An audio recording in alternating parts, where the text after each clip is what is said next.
All right. James, give me the water, please. Get more water. Yeah, get 3 of them. They're on the floor.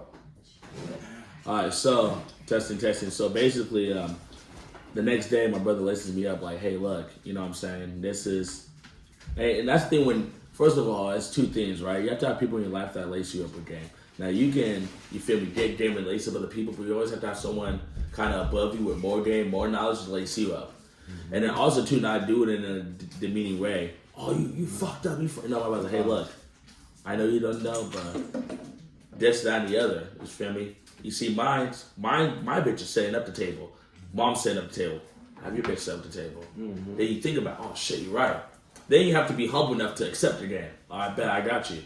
So I went home to my ex that day and I told her, laced her up. She understood. I was like, "Hey, next time, I'm not mad at you." Yeah. Same sequence. Same exact sequence. That's what we try to tell you guys. Yeah. Don't be like, "Oh my God, you're so stupid," or like downsize it, or just, "Hey, you don't know the situation."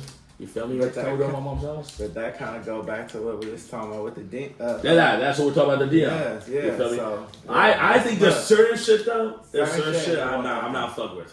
Like, now we can still fuck around, you feel me? Yeah. But we can link up, get some ice cream sometimes. But to be my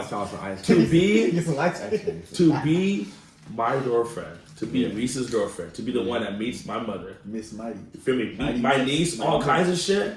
You're gonna have to follow a certain protocol. Yeah.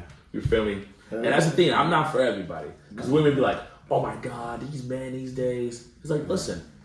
I'm not trying to control you. I'm not trying to tell you you have to do this. Yeah.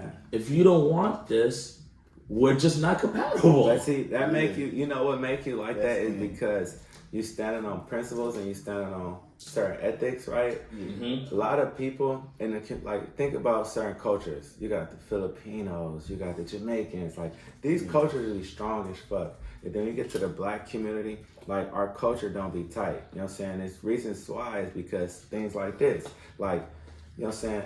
I'm trying to create in my family a certain standard in which we live by. You feel me? Like, okay, you could have honor among thieves. You know what I'm saying? Like, certain principles and certain integrity to where if you're my woman, you feel me?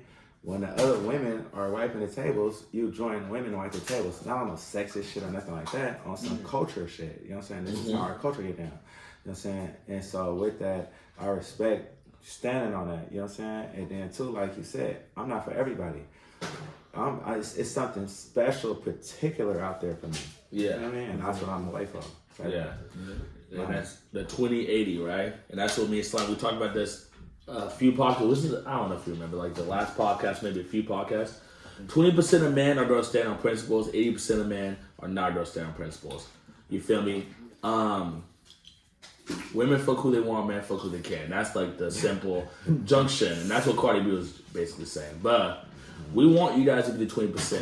We strive to be. We are the 20%. Yeah, we're striving to. We all make mistakes, right? Like, for example, I put myself out there. I'm trying to get back in the gym, but I'm making steps to do that. I'm making steps to eat better, different kinds of shit.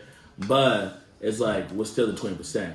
80% of you guys, half of you guys watching this, hopefully less than half, are going to go back, let your girlfriend disrespect you, feel me, have no principles. And that's the end. That's okay. That's the way life is. You feel me? It's just life's not like that for us type shit. But yeah, be the 20%. Be different. Stand on principles. Have something to stand on. You feel me? Have some ground to walk on.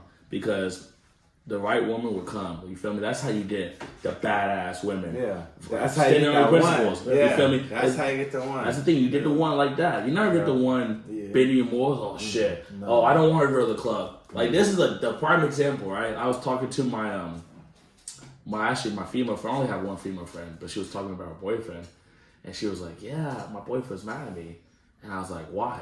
And she was like, "This is a true story. This is last week," and she's like, "Because I went to the club," and I was like, "What do you mean?" It's the club. And she was like this.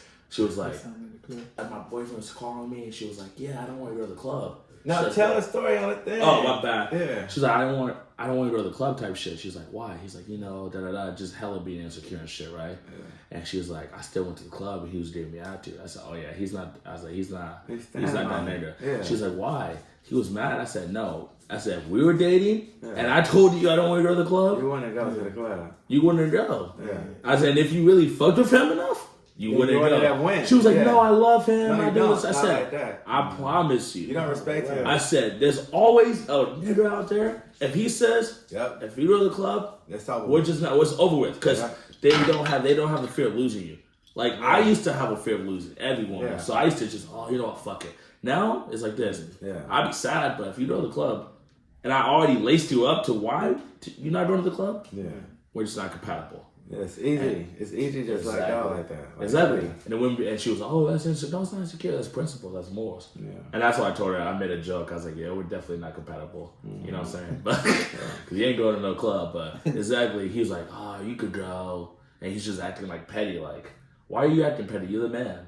Like, what the fuck? I think this is my program. This is my show. This is my shit. You feel me? Like now, God, this game. Oh my god. I feel like it like ties into that too, because it's like a lot of this. See, there's the other side where it's like the dude will like the one time, let's say he's like never laced up the girl at all, never laced up his girl, but then the one time he's with his homies and she do something, because he ain't laced her up. And or something, she act wrong and because he ain't laced her up, and then it's like he gonna maybe go off or something, and then she still, it's like, well, it's like you ain't really, so it's like it is. I think there is that side of like the girls that just like they waiting for that real one too, like they're like, oh yeah, he ain't giving me no game, like he ain't lacing me up, so why I gotta act the type of way, A lot of niggas don't got no game. That's what I'm saying. So oh my god. Yeah. So and what do they do if they don't got no game? What's your advice? If you don't got no game, see, I always, like you said, I always seek out. I sought out mentors when I was young. You know what I'm saying? I was in prison. So I was 18 years old, gang goofy like a lot of these niggas, you know what I'm saying? Yeah. But when I got to the pen, I attached myself to the raw ass OG baller niggas, you know what I'm saying? I was having it the way, like my big homies, niggas like Stone, you know what I'm saying? Seminary Stone, like, you feel me? With raw niggas, Frank, you know what I'm saying? From Richmond. So these niggas is saucy niggas and they standing on their principles when they women with the thugs, with the mob. So it's like, they was giving me the game, and I wanted it. I sought onto it when it kind of business, when it kind of all. You a sponge. You soaked it in. I was a sponge. Yeah.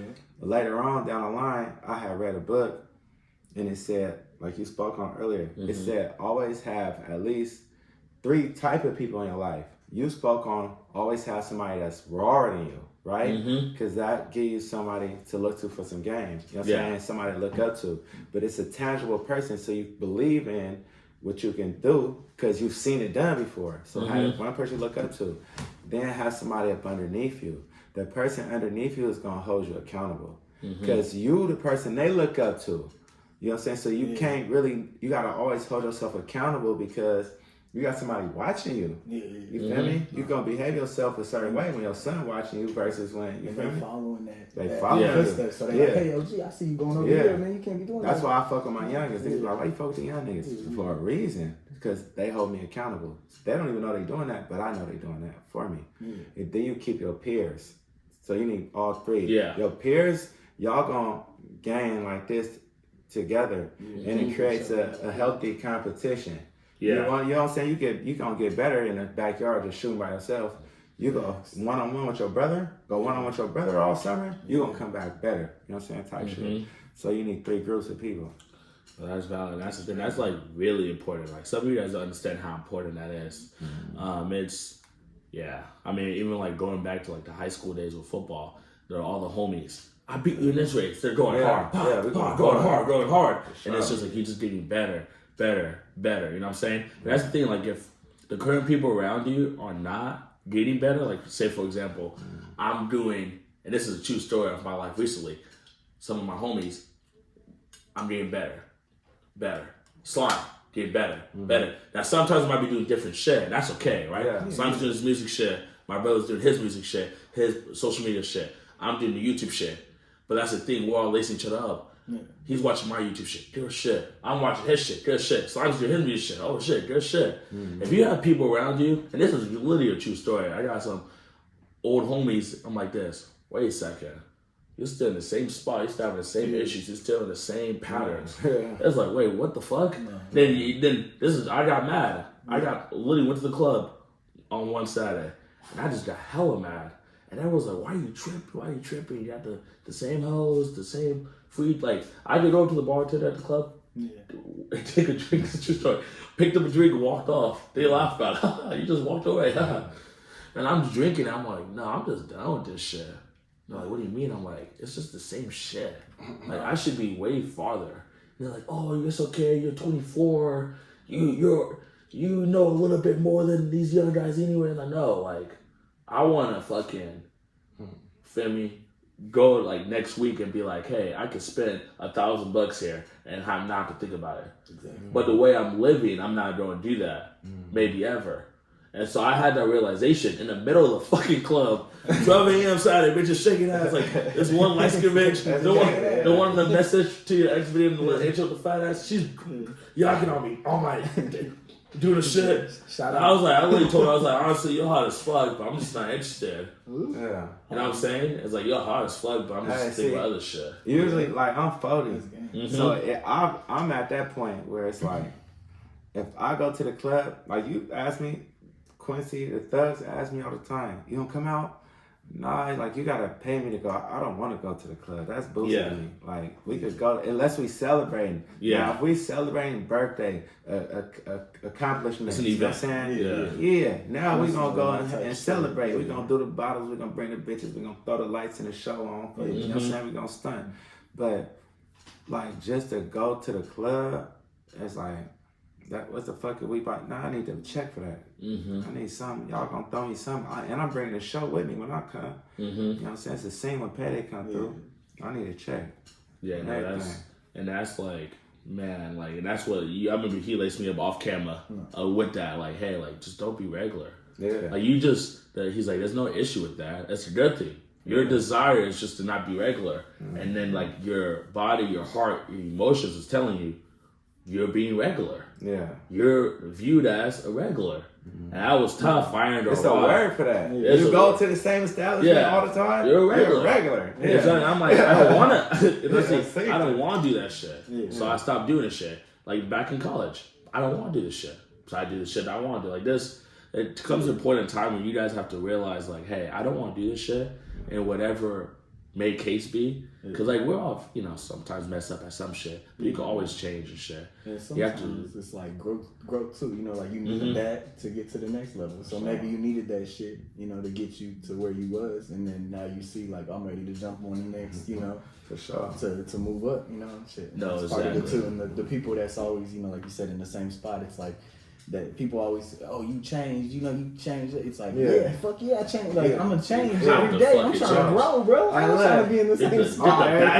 Look, this what happened too when you blow up, right?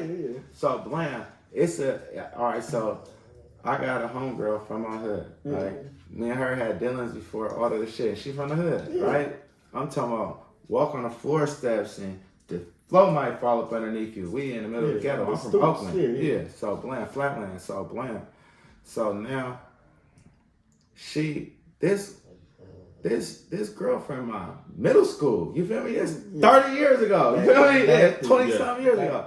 So blam. So she ends up contacting one of the homies that I be with, a homegirl. Boom. So she like, you know him? They going back and forth. She like, he didn't never used to be like that. He ain't no thug. I remember he used to be fighting in school. They was trying to bully him. He used to be fighting. What? And I remember he went to jail hella times. He went to jail like 4 or 5 times. I wrote him one of the times. He don't know it. I still got the letters. You got the letters from 20 years ago? Yeah, you had husbands and all kind of shit since then. Okay, so blam. But you saying he not a thug. He be fighting. He be going to jail. He's skinny. She said that. He was skinny and he talked soft, right?